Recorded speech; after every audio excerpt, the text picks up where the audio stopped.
शान्ताकारं भुजगशयनं पद्मनाभं सुरेशं विश्वाधारं गगनसदृशं मेघवर्णं शुभांगं लक्ष्मीकान्तं कमलनयनं योगीभिर्ध्यानगम्यं वन्दे विष्णुं भवभयहरं सर्वलोकैकनाथं।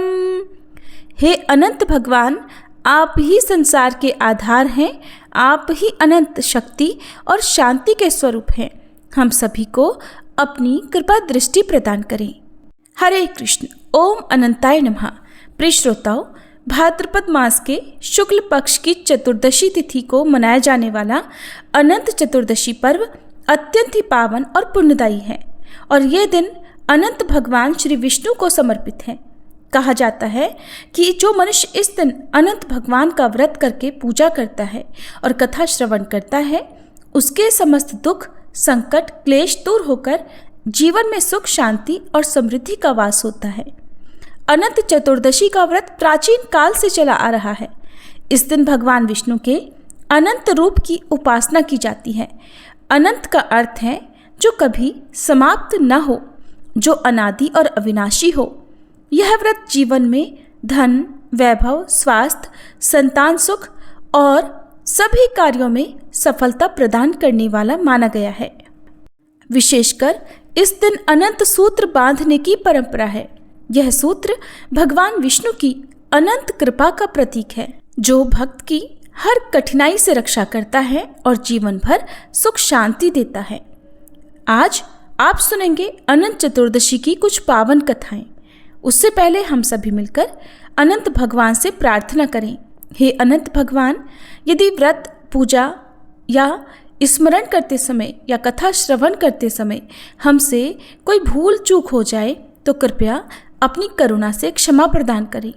आपकी शरण में आया यह भक्त केवल आपके अनंत नाम का ही आश्रय चाहता है। एक बार शौनक आदि 88,000 ऋषियों के निवेदन करने पर श्री सूत जी बोले कि पहले गंगा किनारे धर्म में तत्पर रहने वाले धर्मराज ने राजसू यज्ञ प्रारंभ कर दिया।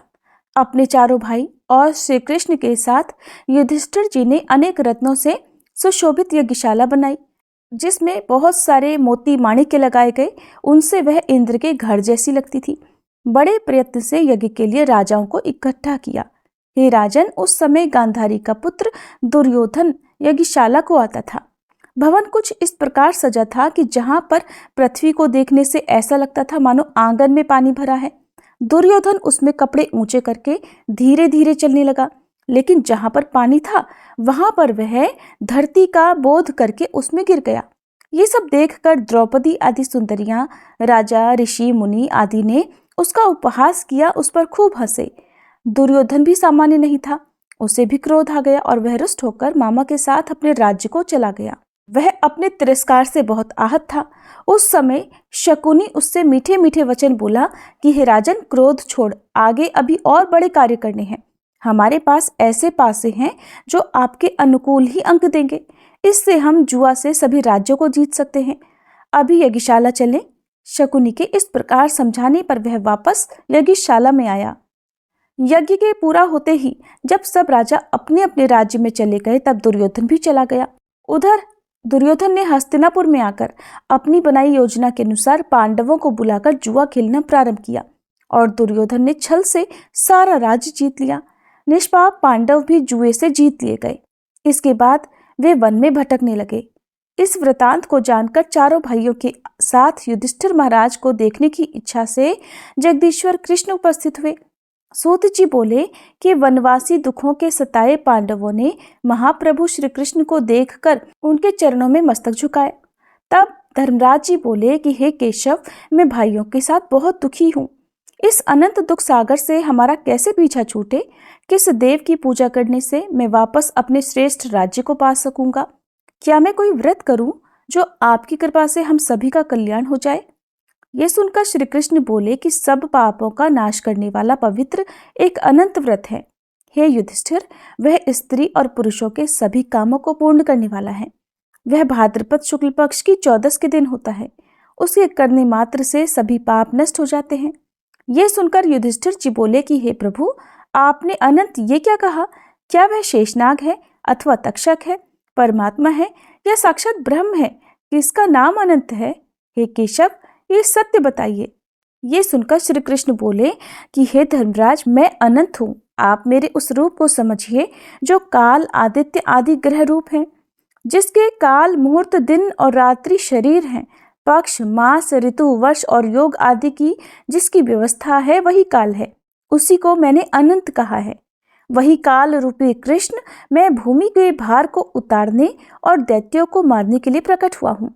सज्जनों के पालन के लिए वसुदेव के कुल में पैदा हुए मुझे आदि, मध्य और अंत रहित श्री कृष्ण, श्री विष्णु, श्री हरि, श्री शिव, वैकुंठ, भास्कर, सोम, सर्वव्यापी ईश्वर, विश्वरूप, महाकाल और सृष्टि संहार और पालन करने वाला जानो। पहले विश्वास के लिए मैंने अर्जुन को वह रूप दिखाया था जो योगियों के ध्यान करने योग्य सर्वश्रेष्ठ है, जो कि विश्वरूप अनंत है, जिसमें 14 इंद्र, वसु, 12 आदित्य और 11 रुद्र हैं। 7 ऋषि, समुद्र, पर्वत, सरित, ध्रुव, नक्षत्र, दिशा, भूमि, पाताल और भूर्भुव आदि हैं। युधिष्ठिर, इसमें संदेह मत करो, ये करने लायक व्रत है। तब युधिष्ठिर महाराज ने फिर से पूछा, हे मधुसूदन, इस व्रत के महत्व और विधि का भी वर्णन कहिए। इसका पुण्य फल, दान और पूजन क्या है? पहले किसने इसे किया और मनुष्य लोक में यह व्रत कैसे आया? ये सब अनंत व्रत का विषय विस्तार पूर्वक बताइए। तब श्री कृष्ण बोले कि हे धर्मराज, पहले सतयुग में एक सुमंतु नामक वशिष्ठ गोत्री ब्राह्मण थे। हे राजन, उन्होंने भृगु की दीक्षा नामक पुत्री के साथ विवाह किया था। उस पत्नी से उन्हें एक अमित उच्च लक्षणों वाली सुशीला नाम की कन्या पैदा हुई। अब वह कन्या बड़ी होने लगी। कुछ समय के बाद कन्या की मां ज्वर के दाह से पीड़ित होकर नदी के ही किनारे अमर होकर स्वर्ग चली गई, क्योंकि वह पतिव्रता थी। हे राजन, सुमंतु ने कन्या के लालन पालन के लिए दूसरा विवाह कर लिया, लेकिन दूसरी पत्नी के चरित्र अच्छे नहीं थे। वह कर्कशा चंडी थी, नित्य लड़ाई झगड़ा किया करती थी। इस प्रकार वह कन्या अब अपने पिता के घर में बढ़ने लगी। कुछ दिनों के बाद पिता ने देखा कि कन्या सयानी हो चली है। उसे देखकर पिता ने उसके योग्य वर देखने का निश्चय किया और सोचने लगे कि मैं इसका विवाह किससे करूं। ऐसा विचार कर वह एकदम दुखी हो गए। उसी समय परम वैदिक और धनी श्रीमान मुनिराज कौंडिन्य वहां चले आए और कहने लगे कि मैं तुम्हारी परम सुंदरी कन्या के साथ विवाह करना चाहता हूँ। तब सुशीला के पिता ने अच्छा दिन और शुभ मुहूर्त देखकर अपनी कन्या का विवाह उनके साथ कर दिया। हे राजन, ग्रह सूत्र के अनुसार विवाह की तैयारियां हुई। स्त्रियां मंगलगान गाने लगी और ब्राह्मण स्वस्ति पाठ और बंदीगण जय जयकार करने लगे। विवाह करके ब्राह्मण ने अपनी पत्नी से कहा कि दामाद को सुंदर दहेज देना चाहिए। इतना सुनते ही कर्कशा को इतना क्रोध आया कि घर से मंडप तक उखाड़ डाला। अच्छी तरह पेटियों को बांधकर कह दिया कि घर जाओ, और फिर उसने भोजन से बचे हुए जूठे भोजन को उन सभी बारातियों के लिए रास्ते में बांधकर दे दिया। कहने लगी कि हमारे घर धन नहीं है, जो है उसे देख लीजिए। ये सुनकर हे धर्मराज, वह मुनि सुमंतु कुछ उदास हो गए। उधर कौंडिन्य मुनि भी ब्याह कर बैलों के रथ में सुशीला को चढ़ाकर धीरे धीरे रास्ता चलते चलते पवित्र यमुना जी को देखकर रथ को रोककर नित्य कर्म करने उतर पड़े। रथ पर शिष्यों को नियुक्त कर दिया। मध्याह्न काल में भोजन के समय नदी किनारे उतरकर सुशीला ने लाल कपड़े पहने हुए स्त्रियों का एक विशाल समुदाय देखा। वह अनंत चतुर्दशी के दिन भक्तिभाव के साथ जनार्दन देव की पूजा कर रही थी। उनके साथ जाकर सुशीला ने धीरे से पूछा, हे सुयोग्यों, ये मुझे बताइए कि कौन सा व्रत है। तब वे सब सुशीला से बोली, यह अनंत व्रत है, इसमें अनंत की पूजा होती है। सुशीला बोली कि मैं भी उस उत्तम व्रत को करूंगी। इसका विधि विधान क्या है, किसकी पूजा होती है? स्त्रियां कहने लगी, हे शीले, एक प्रस्थ अच्छा अन्य होना चाहिए जो कि उसकी वस्तु बने, उसका पुल्लिंग का नाम हो, जैसा कि मोदक नाम है। आधा ब्राह्मण को दक्षिणा के साथ दे दे और आधा अपने खाने के लिए रख लें। नदी के किनारे श्रद्धा के साथ इसका पूजन करना चाहिए। कुशाओं का शेष बनाकर बांस के पात्र पर रखना चाहिए। स्नान कर मंडल पर धूप, दीप, गंध, पुष्प और अनेक तरह के पकवानों के साथ तैयार किए नैवेद्य से अनंत की पूजा करनी चाहिए। उसके आगे कुमकुम का रंगा हुआ 14 गांठों का डोरा रखकर पवित्र गंध आदि से उसकी पूजा करें। इसके पीछे पुरुष के दाएं हाथ और स्त्री के बाएं हाथ में उसे बांधना चाहिए। इस डोरे को हाथ में बांधकर भगवान की इस कथा को सुने। विश्वरूप नारायण अनंत भगवान का ध्यान करके भोजन आचमन कर फिर अपने घर जाना चाहिए। हे भद्रे, मैंने तुम्हें ये व्रत कह दिया। तब श्री कृष्ण भगवान धर्मराज युधिष्ठिर को आगे बताते हुए कहने लगे, हे राजन, प्रसन्न हुई सुशीला ने भी हाथ में डोरा बांधकर व्रत किया। रास्ते में चलने वालों के लिए वह जो भोजन लाई थी उसमें से आधा ब्राह्मण के लिए दिया और आधा स्वयं ने ग्रहण किया। उसके बाद बैलों के रथ में बैठकर बड़ी ही प्रसन्नता के साथ वह पति के साथ घर चली गई। थोड़े ही समय के बाद उसे उस व्रत पर विश्वास हो गया कि इसी अनंत व्रत के प्रभाव से उसके घर में बड़ा भारी गोधन हो गया है। धन धान्य के साथ घर लक्ष्मी से भरपूर हो गया है। वह अतिथि पूजन में आकुल व्याकुल हुई अच्छी लगती थी और मुक्ता माणिक जड़ी हुई पूजनी और मुक्ताहार से विभूषित रहा करती थी। देवांगनाओं की तरह संपन्न और सावित्री की तरह सुशोभित हो रही थी। घर में पति के समीप ही सुखी होकर वह विचरा करती थी। एक दिन वह अपने पति के समीप बैठी हुई थी। उसके हाथ में बंधा हुआ डोरा मुनि ने देखा और पूछा, ये डोरा क्यों धारण किया है, सत्य बोलो। तब सुशीला बोली कि जिसकी कृपा से धन धान्य आदि सभी संपत्तियां मनुष्य पाते हैं, वही अनंत मैंने धारण कर रखा है। सुशीला के इन वचनों को सुनकर धन में अंधे हुए उस ब्राह्मण ने निंदापूर्वक कहा कि ये क्या अनंत अनंत लगा रखा है, अनंत क्या होता है। ऐसा कहकर उन्होंने मूर्खतावश उस अनंत को तोड़ डाला और उस पापी ने उसे दहकती आग में डाल दिया। सुशीला हाय हाय कहकर भागी और उस अनंत सूत्र को उठाकर दूध में डाल दिया। अब उनके घर में दरिद्रता ने डेरा डाल लिया और उनका सारा गोधन चोर चुरा कर ले गए। घर जल गया, धन चला गया। जैसे घर में आया था वैसे ही वह सारा धन अनायास ही चला गया। स्वजनों से कलह और भाइयों से फटकार मिलने लगी। अनंत की निंदा करने के कारण घर में घोर दारिद्र्य आ गया। भगवान श्री कृष्ण कहते हैं, हे युधिष्ठिर, अब उसके साथ कोई बात भी नहीं करता था। शरीर से संतप्त और मन से दुखी रहा करता था। परम वैराग्य को प्राप्त हो वह अपनी पत्नी से बोला कि हे सुशीले, एकदम यह शोक का कारण कहाँ से पैदा हो गया जिससे हमें दुख और सब धन का नाश हो गया है। परिवारजनों में घर में कलह रहता है, मुझसे कोई बात भी नहीं करता। शरीर में संताप और मन में बहुत दुख रहता है।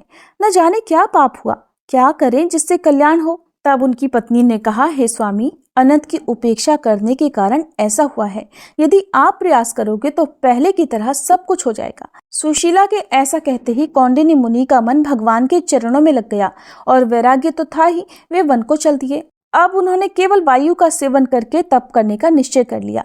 मन में यही एक बात थी कि भगवान महाप्रभु अनंत को कब देखूंगा, जिनकी कृपा से संपन्न हुए और जिनकी निंदा करने से सब धन चला गया। वही मुझे सुख और दुख दोनों देने वाला है। ऐसा ध्यान करते हुए रास्ते में जो भी मिले सभी से अनंत का पता पूछते हुए वन में भटकने लगे। आखिरकार निराश होकर उन्होंने अपने प्राण त्याग देने का निश्चय किया। हे युधिष्ठिर, जैसे ही उन्होंने अपने गले में फंदा लगाया तब तक कृपालु अनंत देव प्रकट हो गए। वृद्ध ब्राह्मण के रूप में उससे बोले कि यहाँ से आओ। दायां हाथ पकड़कर गुफा में ले गए। वहां दिव्य पुरुषों और स्त्रियों वाली अपनी पुरी उन्हें दिखाई।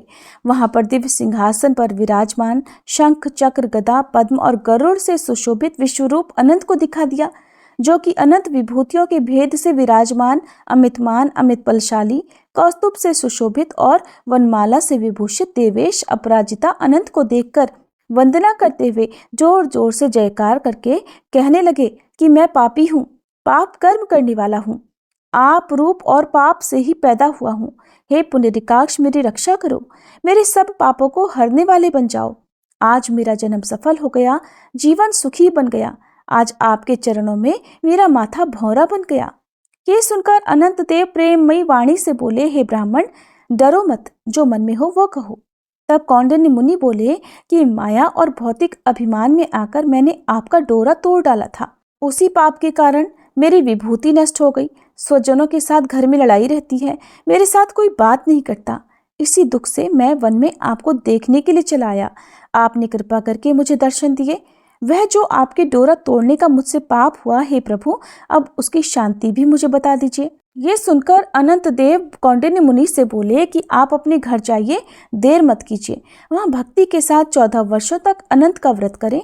सभी पापों को मिटाकर फिर तुम उत्तम स्थिति प्राप्त कर सकोगे। पुत्र पौत्र पैदा कर चाहे वे भोग सभी प्राप्त होंगे। अंतकाल में मेरा स्मरण करके निश्चय ही मुझे पाओगे। एक और वरदान मैं तुम सब लोगों के कल्याण के लिए देता हूँ। इस कथा और सुशीला के व्रत की बातों को जो मनुष्य इस शुभ व्रत को करता हुआ करेगा, वह मनुष्य पापों से मुक्त होकर परम गति को पालेगा। हे ब्राह्मण, जिस शीघ्रता से तुम घर से आए थे, अब उसी तरह से अपने घर को जाओ। ऐसा कहकर भगवान अनंत वहीं अंतर्ध्यान हो गए और अब ये सब उन कौंडिन्य मुनि के लिए एक स्वप्न सा हो गया। सब कुछ देखकर वह अपने घर वापस चले आए। उन्होंने उतने ही वर्ष अनंत के व्रत से बताए जैसे कि अनंत भगवान की आज्ञा थी। भगवान श्री कृष्ण धर्मराज से कहते हैं, हे पांडुनंदन, उन सब बातों को भूलकर अंत में मेरे स्मरण को प्राप्त होकर वह कौंडिन्य मुनि अनंतपुर में चले गए। हे राजन, आप भी कथा को सुनते हुए व्रत करिए, आपकी भी इच्छा पूरी हो जाएगी। जैसा कि अनंत महाराज का वचन है, जो फल उन ब्राह्मण को 14 वर्षों में मिला था, वही फल कथा सहित व्रत को करने से एक ही वर्ष में मिल जाता है। हे राजन, मैंने तुम्हें ये सर्वश्रेष्ठ व्रत सुना दिया। इस व्रत के करने से सब पापों से मुक्त हो जाते हैं, इसमें संदेह नहीं। जो कथा कहते हुए को सुनते हैं और पढ़ते हैं, वे सब पापों से छूटकर भगवान के पद को पहुंच जाते हैं। जो शुद्ध बुद्धि वाले मनुष्य संसार रूपी गहन अंधकार में सुखपूर्वक विचरना चाहते हो, वे तीनों लोकों के आधिपति अनंत देव की पूजा कर दाएं हाथ में अनंत का डोरा बांधते हैं। कथा समाप्त हुई। सभी प्रेम से बोलिए अनंत भगवान की जय। अनंत चतुर्दशी व्रत की जय।